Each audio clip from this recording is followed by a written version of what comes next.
Welcome back to episode 304 of the Bad Taste Video Podcast. I'm Mike, this is Grizz, and this week we're basically going to talk about the female versions of ourselves. But before that, let's hit the intro.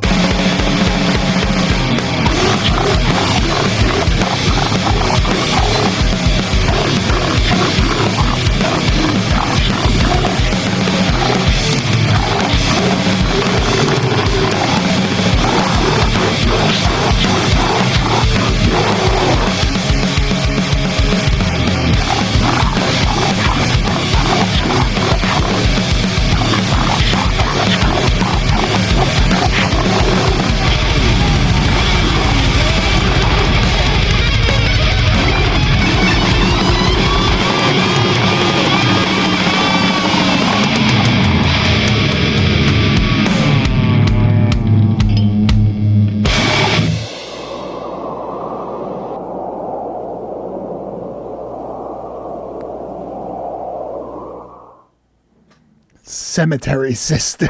I'm glad I got you to pop on that one. That's pretty funny. This movie from 1987, probably the definition of shot on video. When I think of shot on video movies, I think of things of this quality, I guess, right? I'm so distracted, dude. I could see like your monitors and your glasses, and it looks like a fucking 90s like fucking hackers movie that's going on. Where there's like all these screens.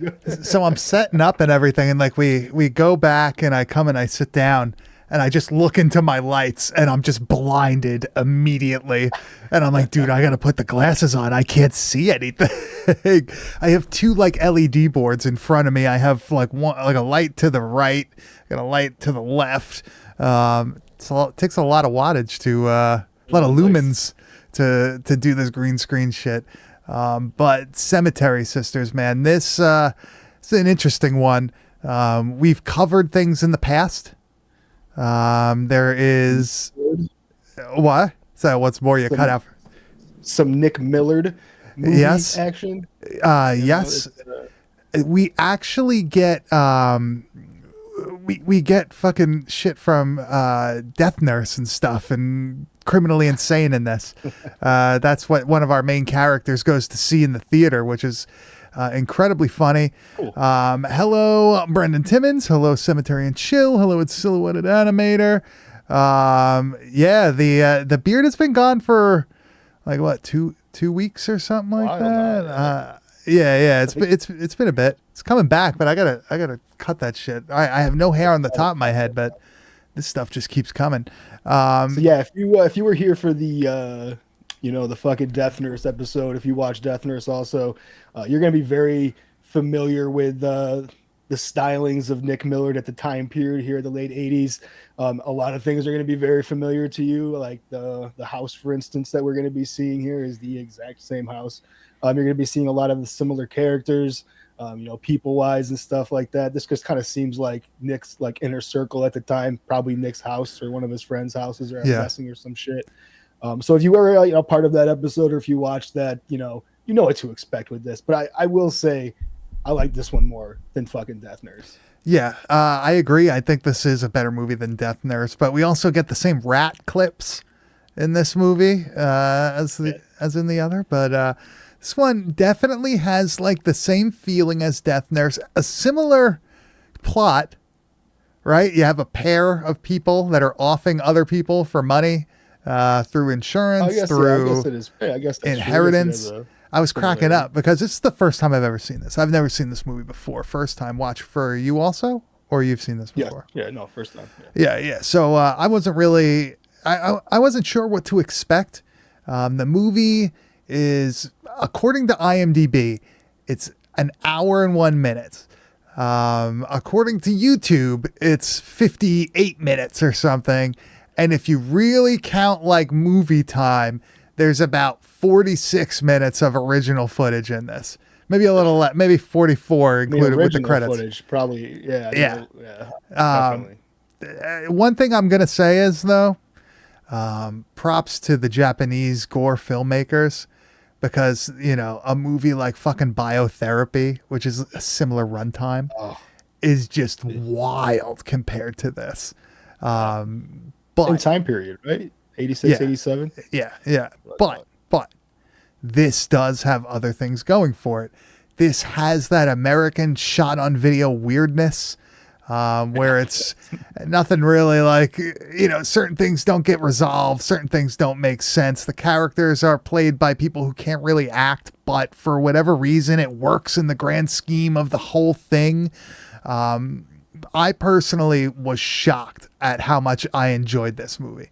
I was shocked because I think it's a better story than Death Nurse for one. Like I mean, Death Nurse is cool, but like this actually kind of has like a beginning, a middle, and an end yeah, in some way, in comparison to Death Nurse, which doesn't really have much of an ending. But it's also like what you're talking about with like the acting. Like I think it works, dude, because they're all on the same level.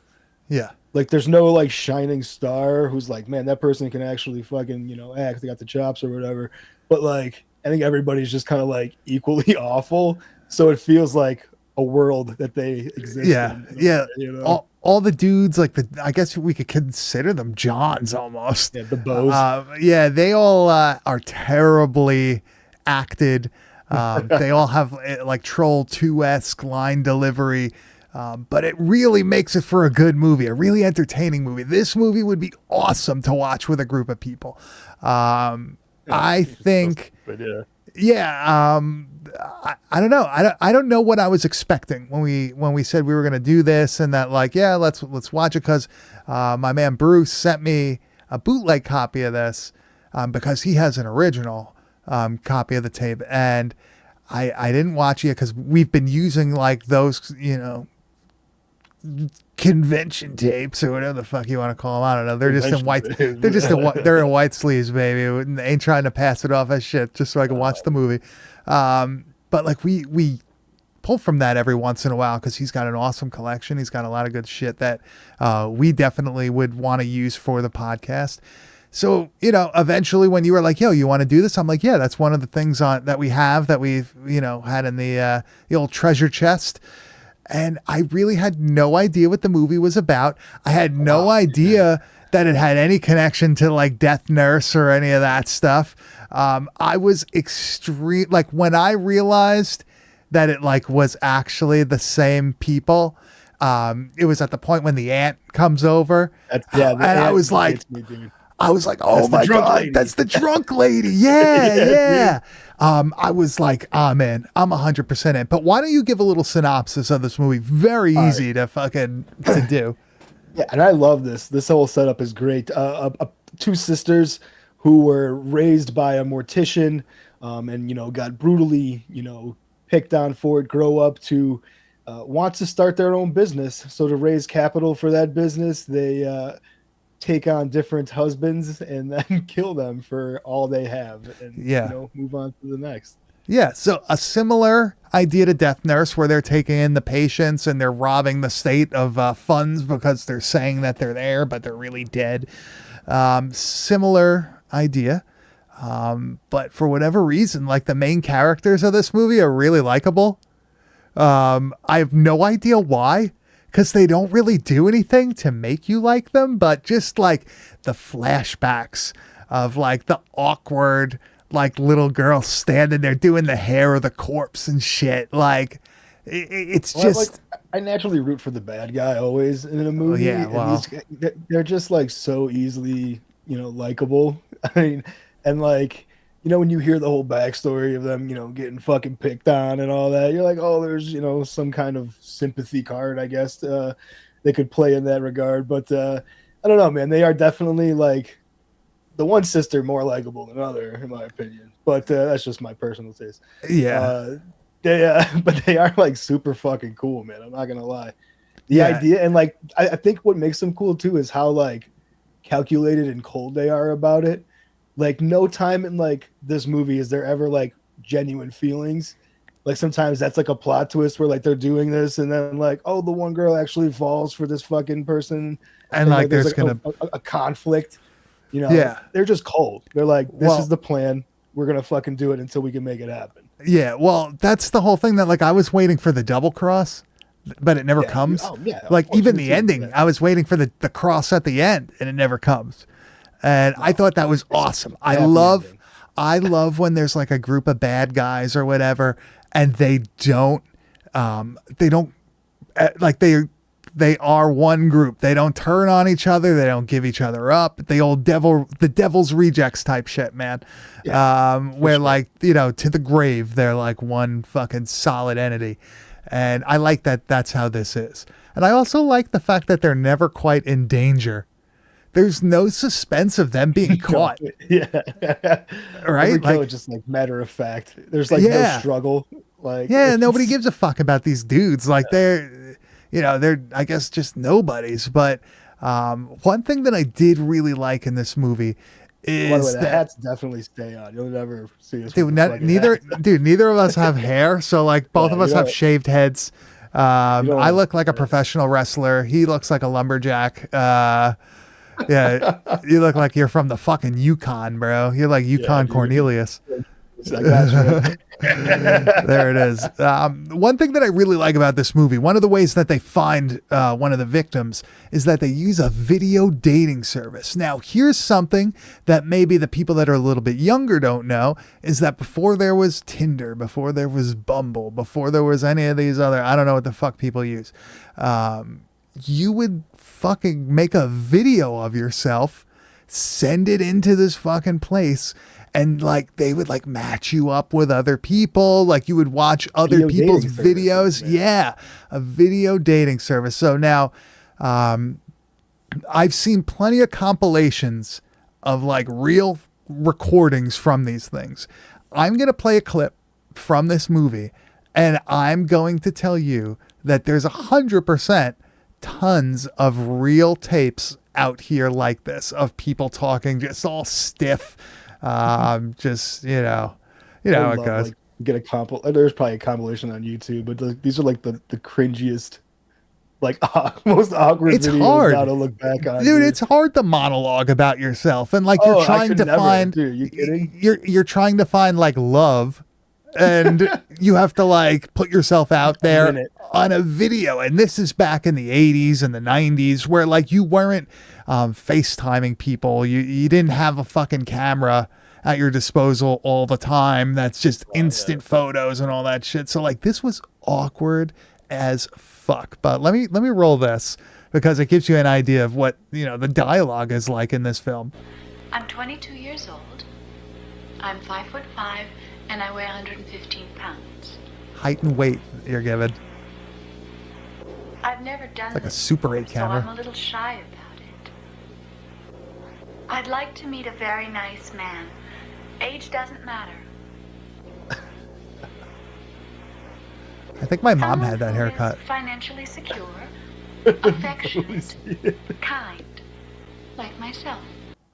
So like she's like got this Fell like off. this like weird like fake smile on as she's trying to appear very like upbeat and joyful and all that shit and innocent, but really she's a stone cold killer, my man. Yeah, like right before that, like the other sister is like filling out something also of that time period, like a dating, you know, profile ad in like the personals, where you would fill out like, you know, that's like that classic fucking chick flick single white females or whatever. Like that's all from like those personal ads where like you'd put a little fucking blurb about yourself with a fucking contact, and then like, you know, fucking just jerk offs reading the fucking paper can just Dude. contact you. That's How like many a pe- wild existence, dude. How many people were fucking murdered because of that shit? Oh, Like that's men why- and women, like both. Like That's probably like, I mean, also just because like you can get the fuck away with it. Like why there was so much more like serial killing back in the day, you know? Like you don't get that a lot. I mean, there's a few randos here and there, but like the heart of like the American serial killing extravaganza that, you know, of the past really happened in like the 70s and 80s, where like, you know, technology hadn't caught up with like yeah, those are fucking your- yeah. It's fucking wild, but this was a different time, man. You had to do different things. But one thing I will say about this movie is that the dudes that they pull in from using these methods are absolutely fucking incredible. The one guy that they kill while he's in bed, the one woman is like the lover. Yeah. The one woman is like the lover, and the other sister comes in and she fucks this guy up. That's a good point to make, though. The one thing I did like about this is it's never the one that got married to the guy that kills him. If you watch the movie, it's always the opposite wife or the opposite sister that like kills the other one's husband. So it's like this cool like trade-off where it's like, all right, I killed your husband, you got to fucking kill my husband. It's like they never do their like I don't know. I kind of like that aspect of it. Like this even, you know, we're in this together and this is how we're gonna like fucking play it. You know, we're even in on this kind of thing. So let me roll this clip. This is entitled "Breakfast in Bed" by my man Grizz. He would like to know if you like another cup of coffee, boy. So the sister comes in, asking this dude sitting in the bed if he wants coffee. She pulls out a fucking huge ass knife and just starts stabbing him. Now there's blood everywhere. There's a lot of blood, but you don't really see too much like gore and shit. No, and that's like a Death Nurse thing too. This is kind of like the same level of gore that Death Nurse is gonna have. You don't go too far. Yeah, for sure. But like the way that this dude is like laying there going and the faces that he's making, it's fucking hilarious. I love this shit, man. This is shot on video at its finest. I mean, and honestly, like as much as I love like a lot of the '90s stuff that we cover, that's like, you know, really the majority of the stuff that I really enjoy.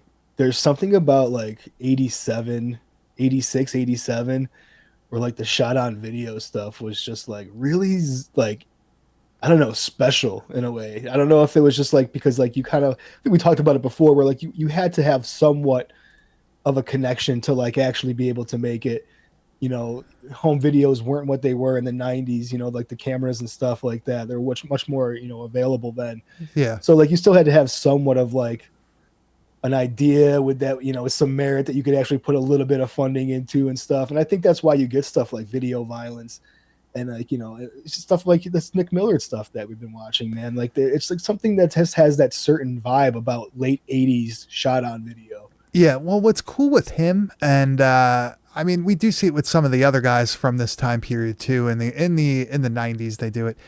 He mixes just like his own sets that he makes inside the house with like footage that he took on vacation somewhere else or whatever. And I feel like that's perfectly shown in the wedding scene where they're going to Vegas to get married. This I loved. Just because like the old Vegas shots I thought were fucking so that's why I added quite a bit of it in this, dude. From the camcorder perspective too, like with that grain and everything, it reminds me of like I've never been, but it just reminds me of shit like you would see when you were like younger in the 90s and everything.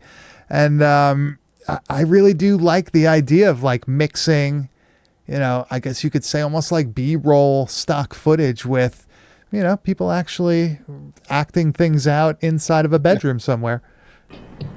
So look at this Vegas shot. Look, it looks like we're there. Looks like we're... Yeah, it's actually awesome footage. The music, too, is just great. This is the best music fucking in there. Like a fucking Pac-Man fucking level you're on. Just goes wedding chapel. This is definitely in that house, for sure. Is that like a basement or something? I don't even know. I do. But I love how it's such a tight shot. Do you take this man? Yeah, and like that's definitely the fucking doctor from Death Nurse, right? That dude there. Yes. Yeah, the brother. Yeah, that's brother, yeah. That's definitely him. But like that Vegas footage is just fucking awesome. It sounds like a broken toddler toy. It does. I don't know how they made it. I don't know what they made it with, but I really do enjoy the groove on that one. But like you said, there's tons of people from Death Nurse in this. They're almost like minor characters besides the aunt who plays like a decent role. But they're all just kind of like in and out. You know, we have to watch it again to see if maybe the fucking cop is also in it. Oh yeah, I don't think that. No? I didn't see him anywhere in this movie. He kind of stood out to me in Death Nurse too. He didn't really. I don't think he made an appearance in this one. I was waiting for the fucking the older like a social worker from Death Nurse to make an appearance. Oh But yeah, she yeah, was no, not. no, She no. didn't She, end up in this one. yeah, no, she wasn't in this one. Wait, let's show the aunt, who you may remember as the drunk lady in Death Nurse, but in this one she's like she's the aunt. It's an accent. Yeah, What's up with that? Like German or like Bavarian accent? yeah. Like, okay, hold on before we play the clip. The aunt basically shows up and tells the daughters that like she got caught, fucking some dude like by her husband. The grocery boy or something. Like, yeah. So then like he's like, so I'm getting a divorce. I need a place to stay. And they let her stay there. And then there's a scene of her like on the phone with all these like ex-lovers and talking. Oh to yeah, them. what are you doing tonight? What are you doing tonight? Oh no, okay, all right. And I didn't forget about you and all this shit too. I was like, oh my god, But- horny old bro. but in this scene, she goes in a room that she shouldn't have gone into. She sees something that she shouldn't have seen, and she pays the ultimate price. You nosy old bitch. That's the best fucking line. Dude. Earth, our planet. One of the sisters has the knife. Ouch! Oh no! No.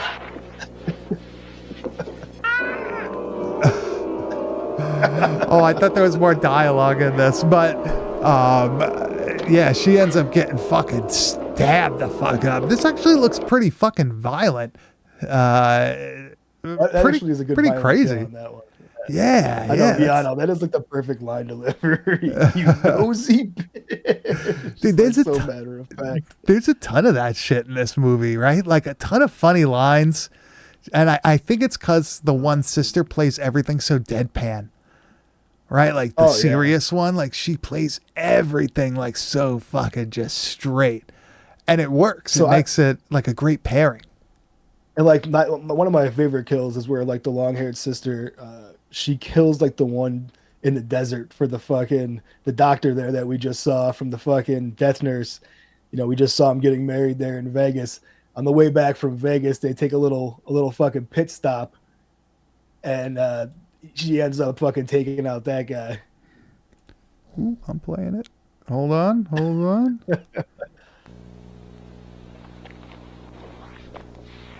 Look at that. Look at those pants. I like remember my grandpa wearing those. That was the best reaction. See, actually, like this seems more gruesome than Death This Nurse. is better. Okay, yeah, like the gore is a little bit better than Death Nurse for sure. They do that thing where she's stabbing in his back or whatever. It's like super, super dark red compared Yeah, to it's everything else. Feels opened up. Yeah. I think that's actually a way better way to go about it. If you're not going to show everything, like you're not going to do a real fucking like gore flick, then at least just dump on the fucking blood, right? Make it look a little real at least. But it's a shame that man had to ruin those wonderful pants. Yeah, that's just a waste. What I also liked about we talked like we just saw the scene before that with the with the aunt, finding the body. It's the exact same setup as Death Nurse, where the old social worker moves in to get taken care of, and then she finds the fucking one of the dead bodies, and it's the same outcome. That's Fucking it. Death Nurse takes her out. I think doesn't she even say something? Doesn't she call her a nosy bitch? Oh, something like that. Yeah, Something yeah. We're to gonna have that to. effect. Yeah, We're gonna have to see might if be a like line reusal. dude, we might be able to like match these up like fucking Pink Floyd and I should and have Wizard of put Oz. some of the old clips from fucking Death Nurse just for like reference points because it's fucking on It's just point. this- Exactly those scenes. It's just the same fucking script, it's just different names. I'm gonna rework this. One of my favorite fucking deaths or kills in this movie is when the one sister shoots her husband. She wants to see all his guns, right? And he like pulls them out. He's all happy to show them and shit. And she's like, "Oh, can I hold one?" And he's This got guy's a some, stud, by the way. This dude's a fucking stud. but Like he was the best looking fucking husband of the bunch, in my opinion, by far. Like Yeah, he's I of would- the time. I would say Magnum he's probably PI shit. the most realistic looking one out of all the guys that they pull in. Yeah. right? Because like the He has dude a in huge the gun collection, too, which was fucking hilarious. the breakfast in bed dude was too good looking. Like he wouldn't have been trapped in that shit. But No, this dude definitely looks like he's all about this. Where's the best place to shoot a man if you're very close to him? If you're close, go for a headshot. Instant doom.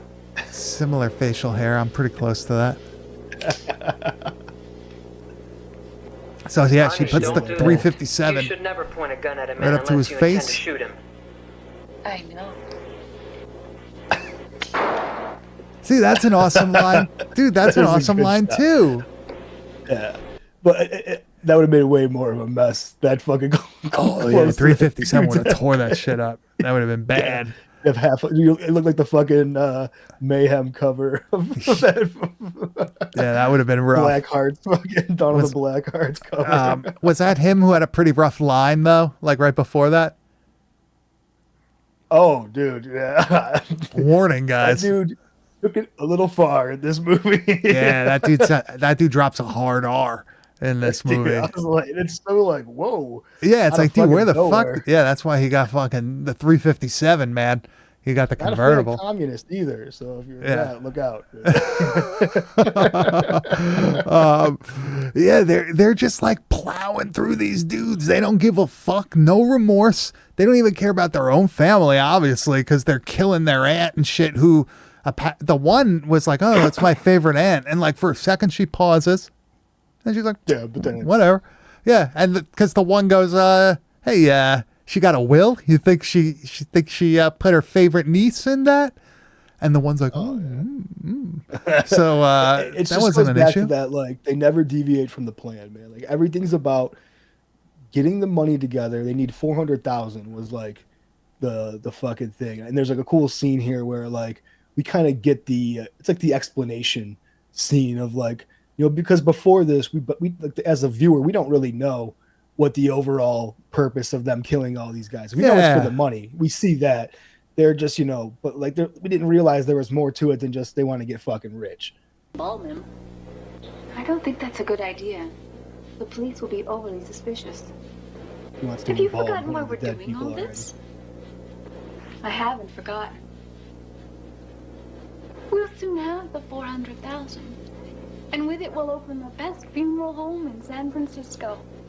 Wow. $400,000 for a big piece of. You'll see the piece of property later that they purchase, in San Fran. What a fucking speculative purchase that was right on the money. Dude. That's awesome though. But $400K in '87 is a lot of money. That's a lot to of raise. fucking money. But when you see them like getting these inheritances and the wills and all that, they talk about the stocks that they have. Like they're Oh really yeah, stocks fucking and bond guys and stuff. yeah, they're pulling in some fucking crazy cash doing this. I feel like do people still do this nowadays? Because like it seems pretty lucrative, even though it's evil right. as fuck. I'm about to drop some fucking some of Grizz's white trash fucking background Okay, that here we everybody's go. come to fucking love, dude. Here we go. Let's light up the fire. Let's Dude, this is settle down, this is sit a around. deep cut. You guys All are right. getting ready for a roller coaster on this one. strap on your four perfect. wheels and yeah, Perfect let's for do this fucking movie, dude. All right. My grandmother on my mother's side is a fucking Black Widow, dude. So, first of all, I will start by saying she's also a fucking Jehovah's Witness, which is very counterintuitive to There you go. All right. the reality of what's going on here. I believe the total number of times she's been married is between 12 and 16. Wow. Each one of them is like very close to end of life. Typically has, she's not. I don't think she's the one, offing them by any means. She's I mean, just her picking her. personality would make you want to fucking just give up. I will tell you that right the fuck now. So like, but each one, dude, within a fucking maybe year to 4 year span is typically out of the fucking picture. Usually some very angry family because like She gets grandma's taking everything. all the fucking dude. She's and, like, "See ya." See ya. This widow has fucking not worked a day in the entire time I've known her to That's be awesome. alive. That's awesome. And Good has for just her. been living off of these fucking Good dudes, for her. She's giving these guys This a is, great final fucking couple years or whatever. You know about that, brother. Well, who I mean, knows? their Maybe they're companion, into- I guess, someone to be there that wouldn't have been there. You know? Yeah, exactly. Who knows, man? Who knows? Who knows what Graham was doing? Who knows? That's a good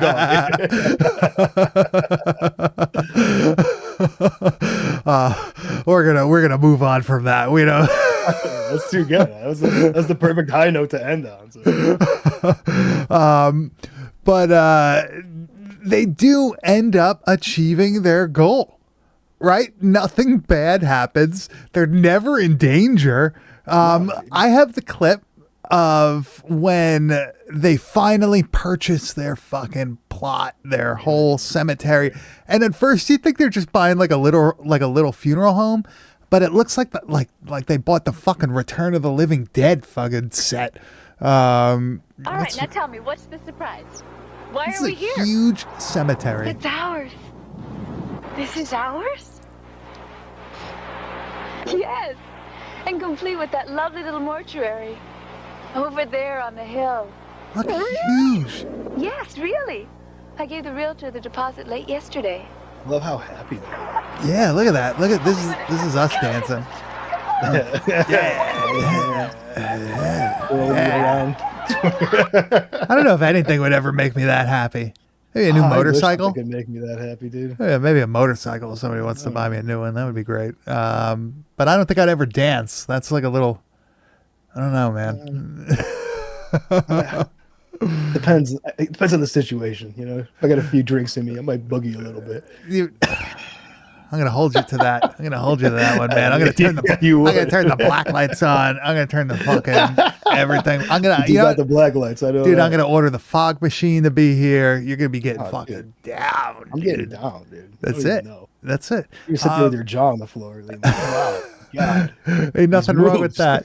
Ain't nothing fucking wrong with that. But yeah, they achieve their goal. They don't get arrested. Nobody comes after them. Good for them. And I guess they're gonna just be on the up and up now. They're just gonna fucking run their cemetery. The one's gonna become a fucking mortician again, and it's gonna be that. Fucking not bad, What a dude. Fucking happy ending, dude. I liked it. There was actually an ending, which is great, which Death Nurse doesn't really have. So like that was a good addition to the fucking the writing on this one. He kind of like maybe this was just like the finished version of Death Nurse, and he's like, well, I already did the first one. I got to change it up a little bit. You know? Yeah. One thing I will say is that like Death Nurse could have did what they did with this and just go like, okay, hey, listen, we need an ending. Let's just run down to the cemetery and just like have you guys say like, yeah, we got the thing, and we'll make it an ending. Where Death Just go Nurse, yeah, take a shot of them like standing outside a fucking hospital and just be like, we finally made it. We're actually fucking. all know? Death Nurse had to do is just have them kill that detective at the end. Have him come in and just have like one of them fucking just like, and that's the end of the movie. Like they get away with it. That he's like, it sets it up for the sequel that happens at least, you know. yeah. True. But I would have to say, man, Cemetery Sisters, awesome fucking movie. 100% think people should go and watch this one. I don't know if there's any legitimate releases at the moment. If there are, go buy those. It's on YouTube and shit, but insanely fast watch. So much fun, dude. You know, there are things where they show parts of Criminally Insane and all that stuff. They mix the two movies together at one point.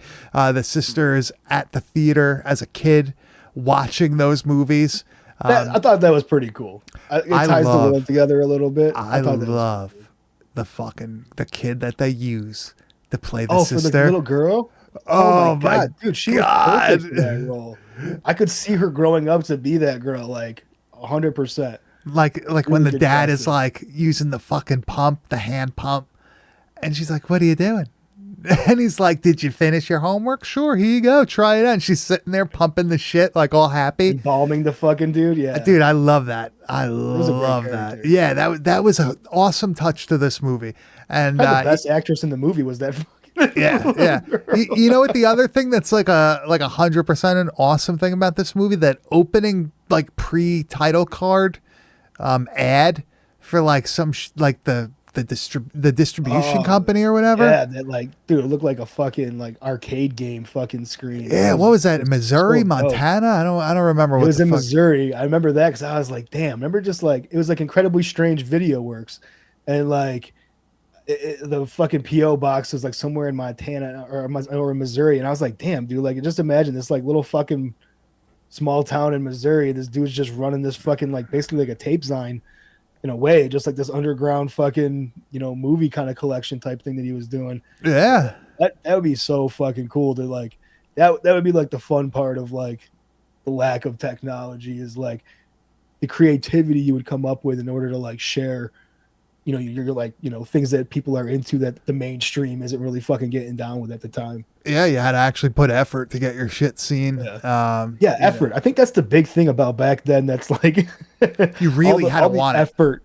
Yeah, for sure. Yeah. That's really, you really, really had to want it. But Cemetery Sisters from 1987, 100%.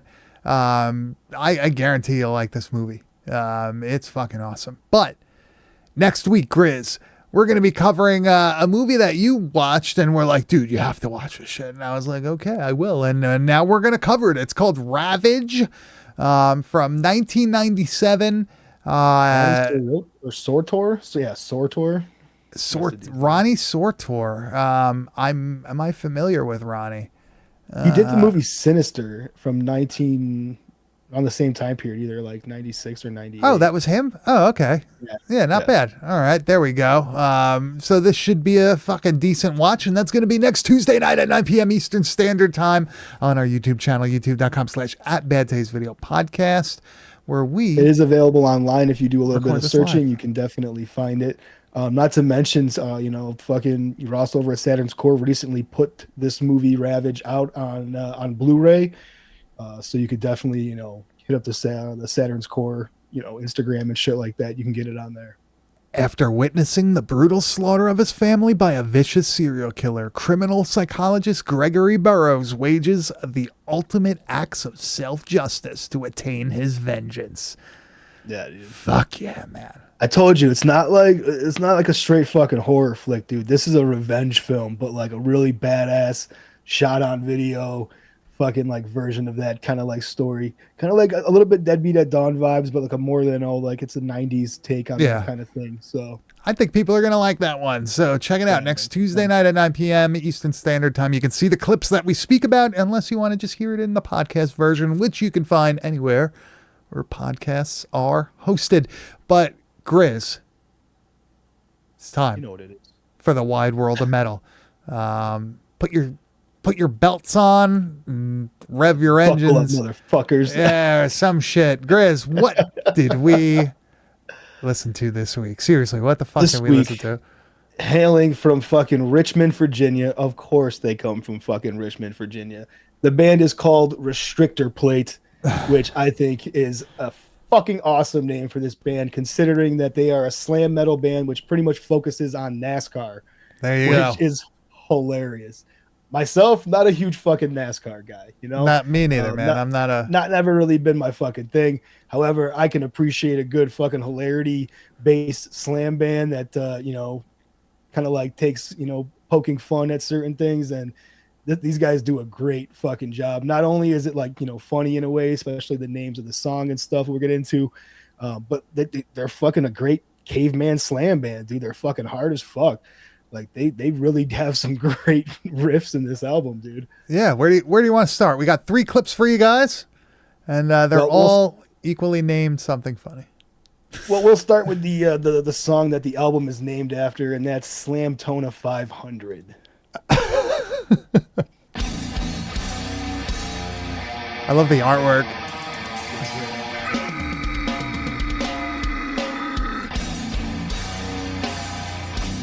This is what I want to hear, man. This caveman shit, dude. I love it.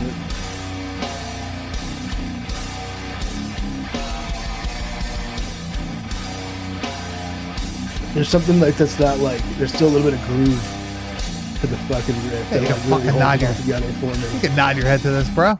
Yeah, This is awesome. 100%. Slam Tona 500. Yeah. Just yeah. a warm up, you know. I figured we'd give him a little taste. What I like about this too is that the vocal guy is fucking awesome.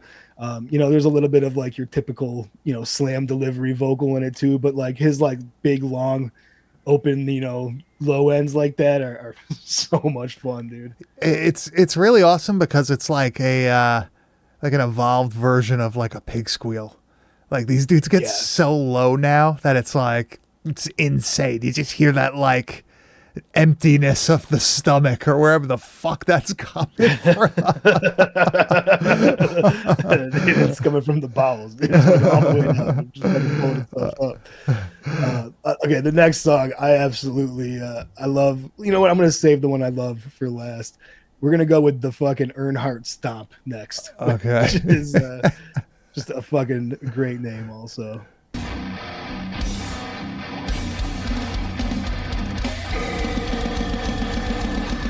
Yeah, that fucking awesome. Yeah. This is a real drummer? This is a full band? Yep, full band, Awesome. which is awesome as well. Drummer's tight as fuck in this album. Dude, machine gun. And the production it's is great blast. on the drums. It's so clear. Super snappy fucking snare hits and shit, dude.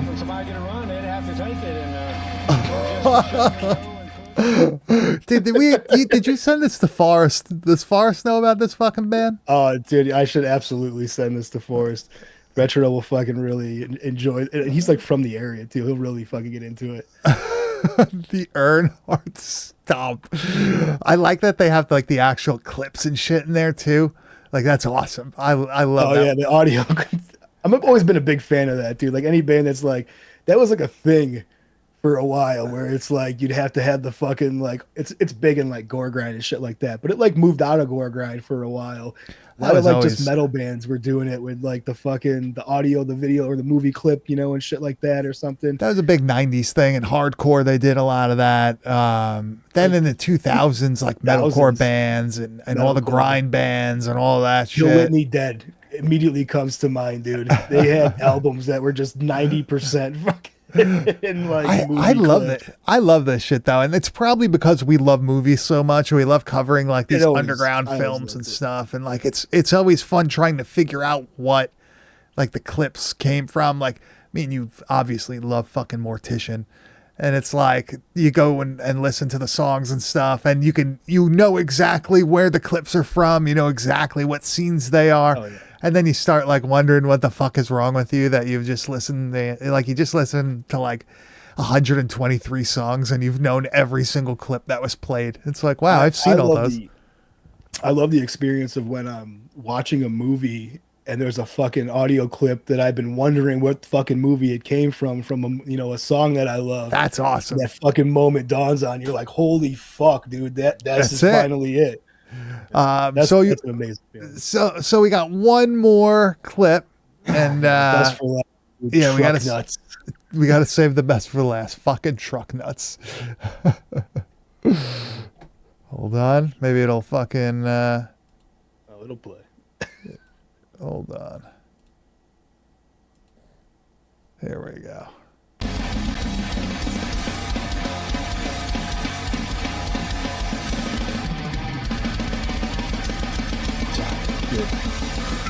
Great trim part. I love that. There it is.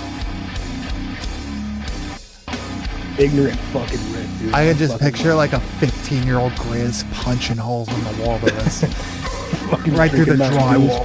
Fuck. I can picture that 1,000%. You a drywall puncher, dude? I was never a Never. drywall puncher. No, I never Never did. me, dude. No. I respected the property of my parents. You and ever all go to that that shit. kid's house that like was the drywall Oh, puncher, dude. dude? He'd be like, "This is One- the wild fucking west, bro. One, What the fuck happens here?" one of the Hog and I's friends, we watched him punch a hole straight through the drywall, open up the closet that was right across from it, and pull out a spackle fucking bucket. And he just he covered the like he did it that much that he had the fucking spackle like waiting to go. Oh my god, dude! He's like, "This is it." This And is me and Jerry were just like, Okay, there it is. There we go. And just like nothing happened. Wild shit, man. But I love this type of fucking death metal. I love slam metal, and I especially love ones that have like some sort of like a gimmick or whatever. Yeah, a gimmick for sure. This is like slam is the perfect gimmick metal for sure, in my opinion. Yeah, you don't have to be serious. It's not necessary. I think this is the first time I've seen like a car related or NASCAR related band, Definitely right? For me, 100%. I can't think of another one. Maybe I'm gonna have to make like a Fast and the Furious slam band. That would be perfect for you. Call it Diesel or something like that. Well, that was already a hardcore band. I can't do that. That's already a band. That's very hardcore. Yeah, it's already a band. I'm gonna have to think. I'm gonna think of that for fucking. I expect the name of your band and a couple of title tracks off of your first album for next week, Dude. You know what, man? Your Slam Fast and the Furious album. I have shit that I got to do this week. I have shit that I got to do, but maybe I can pull out a track. If you actually made, I will make a track. I will attempt to make a track for next week. Why don't you want to make that the Wide World of Metal for next week? I will do it, dude. We'll fucking cover it. Yeah. All right. I'll let you know if I have it by Monday night, so we can like fucking pick do you want to like do this in a fair way? We'll set it from fucking 2 weeks from now to episode 306. You have to have a track ready. That gives you 2 weeks, a 2-week buffer. I need a band name. Really hone something in, dude. A band name, a title, or the title for your single. And if you got the track, we'll fucking jam it, dude. Okay. All right. And it's got to be, I'm going to do everything. I'm going to program the drums. I'm going to play all the, all right. It's just you, man. All right. I'm motivated. We're going to do that shit. That's it. So that's two weeks from now. But Grizz, where can they find this man, NASCAR slam band? Slamtona 500 by Restrictor Plate. You can get to their Bandcamp, which is fucking awesome looking right now. It looks like a fucking NASCAR website. Hell yeah. That's fucking great. It's super fucking cool. All their shit's on YouTube. You can find them on Spotify, iTunes, all that kind of shit. If it's still iTunes or iMusic, whatever the fuck you call it. I don't know. But you can find it anywhere you find music. You can find our podcast there. You'll probably find fucking Restrictor Plate and Slamtona 500. Fuck yeah, man. Fuck yeah. But I think that just about wraps it up. Chris, I'm really shocked how much I liked fucking Cemetery Sisters. I was thinking maybe Nick Millard is a hit or miss, you know, like just because Death Nurse was good, but like it wasn't this good, you know, like it wasn't as enjoyable as this was for sure. Yeah, like I would definitely show this to other people, and I'll be on the lookout for a copy of this tape. But I mean, one day we might have to cover Psycho Sisters, which is there's 2 versions of that movie, right? There's like an original and then like a fucking weird remake. I don't know. I don't think I like that one as much as this. This one has like Cemetery Sisters had a really like light-hearted, like kind of borderline funny feeling to it. Like it's an easy watch. Where I feel like things like Psycho Sisters, like it's got that hard fucking, hard start to the movie and all that shit. Like it's a little bit rougher, I guess. I don't know.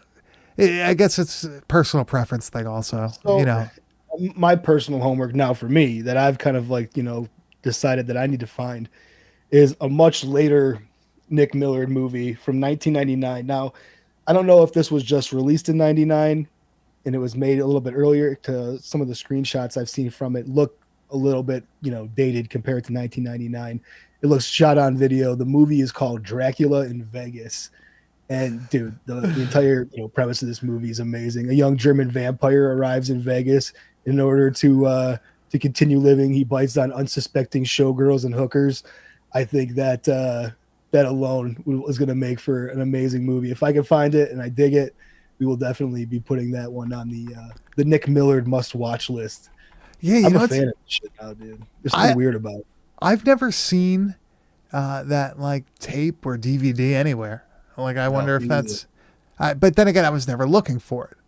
So it's funny how like we end up watching movies for this podcast.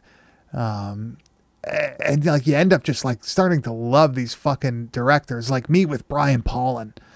We're like all of a sudden now, like love that dude. I mean, like two weeks from now. Oh, awesome, perfect. 2 weeks from now, we'll be covering. We'll be doing Morbid Tales, which is an anthology that he did. I'm pumped to do that one. I just bought the DVD, so that'll be a first time watch, and he's always got crazy shit.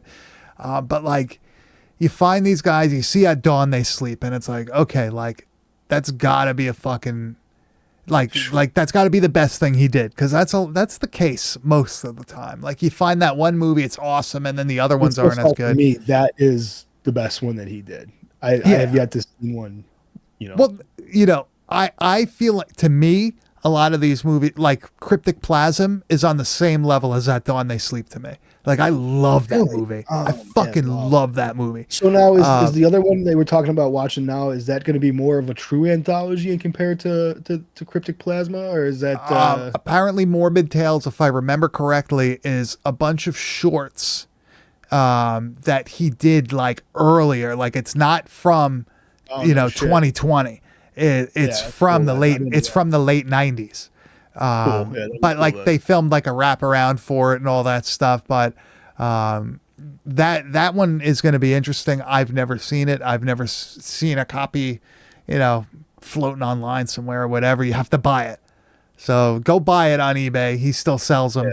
But like, I watched that movie Fetus. That was fucking good. You think it's going to be something dumb, but it's really like a wild movie. A werewolf movie that he did, or am I making that up? I mean, Todd Sheets had fucking Bone Hill Road. Oh, I might be thinking of Bone Hill Road. You're right. He also, Brian Paulin also did something called Bone Sickness that I want to see. That's another one that I have to buy the DVD. That's why I'm gonna get confused. I've heard you mention Bone Sickness, and then I'm like fucking Bone Hill Road. I'm like, yeah. Yeah. There's a lot of shit out there though, and it's cool to be able to, cover these movies, and you end up finding more stuff that you like, and you end up, turning other people onto it too. Sometimes some of these directors got a few extra sales, which is nice. It's nice to see guys making money off. I wonder if they wonder, like, hey, how come like we just sold 6 of these DVDs? Like, I wonder what the fuck's going on. Yeah, 6 mutants who really fucking understand what we're all about. Also know that we're mutants as well. But yeah, next week we're gonna have a good time doing what was it? Revenge. Ravage. Ravage. Ravage, Ravage. Dude, I'm just happy to be here, my man. Just been having a great time. Yeah, and I'm happy to be here every Tuesday night at 9 p.m. Eastern Standard Time on our YouTube channel, youtube.com/BadTasteVideoPodcast. But Grizz, where can they find you on the internet? You can find me on Instagram at Kane_enabler. And you can find me at Bad Taste Video, and you can find everything we do at www.badtastevideo.com. If you want to subscribe to our Patreon, we have a few things up there, but really it's just to help us with all the hosting for the website, help the hosting for the podcast, which you can listen to at any time. But if you want to see the clips, we record it live every Tuesday night at 9 p.m., but it goes to the podcast form, I think Thursday at 12:01 a.m. is when I have those launch. Oh, wow. Gloomy Vampire, Bone Sickness is dope. Brendan Timmons, Bone Sickness is his goriest movie. Damn. We're going to have to, maybe we'll save that. Let's see. Bone marrow cancer or something? No, it's a zombie movie, I think. Kristen is caring for her terminally ill. Oh, it might be. Kristen is caring for her terminally ill husband who is suffering from a degenerative bone disease. With no cure available, she turns to a friend to help find an alternative form of medicine that has an unimaginable side effect. Maybe we'll say, dude, maybe we'll save that for like Halloween. Maybe that'll be a good Halloween movie. It looks like a zombie film. Yeah, that I'm looking at the IMDb fucking photos, and yeah, this is a zombie movie, bro. Yeah, check it out. I feel like zombie movies always go with Halloweens for some reason, more than slashers. It's a good time. Yeah, I think I agree with that. I would rather watch a zombie movie over a slasher movie around Halloween any day. Yeah, I don't know what it is, but hey, I like it all. But I want to thank everybody for listening. I want to thank everybody for watching. I want to thank everybody in the chat. You guys have been fucking great. We're definitely going to do Bone Sickness in the future, but I'm gonna have to buy that DVD now. Nobody do it before I do. I don't want them to run out. But Grizz, it's been a great Tuesday night, and it'll be a great As always, dude. It'll be a great next Tuesday, and hopefully the one after that, yeah. With my Fast and the Furious slam theme Dude, project. I can't wait for this. I'm gonna This is think awesome. of, dude. You're gonna piss your pants because you know when I'm put on like fucking. I know it's gonna be fire, dude. I know. I have like set the bar pretty high for you in my head, so don't think I'm gonna let you get off easy on that. And I'm gonna have to rewire my bass, so it's gonna be like you're gonna hear, man. I'm gonna give it a good try. It works out well. Fuck yeah, man. So thank you everybody for coming. Thank you everybody for listening. We will see you next week. Have a good night or day, morning, whenever the hell you're listening or watching. See you later.